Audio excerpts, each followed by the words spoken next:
आम आदमी पार्टी ने भी सारी सीटों पर चुनाव लड़ने की घोषणा की है। बिहार में 243 सीटों पर आम आदमी पार्टी चुनाव लड़ेगी, जबकि आम आदमी पार्टी का बिहार में कोई आधार नहीं है, उतना आधार भी नहीं है जितना ओवैसी का है। आज तक सीट जीती नहीं है। लेकिन मनोज जी या दूसरे लोग जो हैं वो आम आदमी पार्टी से तो ये नहीं कह रहे कि आप चुनाव मत लड़िए, आप चुनाव लड़ेंगे तो महागठबंधन के ही वोट काटेंगे, उनसे तो नहीं कहा जा रहा। तो फिर ओवैसी साहब से यह कहा जाना कि आप चुनाव न लड़िए, मुझे नहीं लगता है कि पॉलिटिकली कोई बहुत अच्छा स्टेटमेंट है।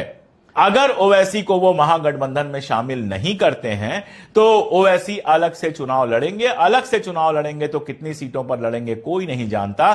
थोड़ा बहुत नुकसान तो हर सीट पर पहुंचाएंगे ही, इतना आप जान लीजिए कि विधायक के चुनाव में, विधानसभा के चुनाव में 1000-2000 वोट भी बहुत होते हैं। अगर 2000 वोट भी इधर उधर हो गए तो आप चुनाव हार सकते हैं। हरियाणा से अच्छा एग्जाम्पल इसका आपको नहीं मिलेगा। हरियाणा में कई सीटें ऐसी थी, 17 सीटें ऐसी बताई गई थी जहां कांग्रेस के बागी उम्मीदवार ने इतने वोट ले लिए थे कि भारतीय जनता पार्टी की जीत सुनिश्चित हो चुकी थी। अगर वो बागी उम्मीदवार मैदान में नहीं होते तो कांग्रेस 17 सीटें जीत जाती और हरियाणा में सरकार भी बन जाती।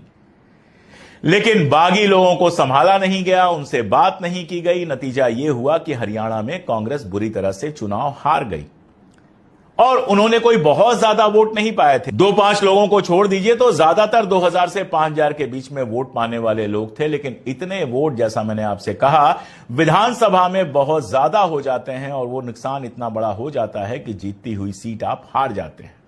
तो ओवैसी को लेकर क्या फैसला करेंगे तेजस्वी यादव, यह भी बेहद इंपॉर्टेंट होगा बिहार के चुनाव में।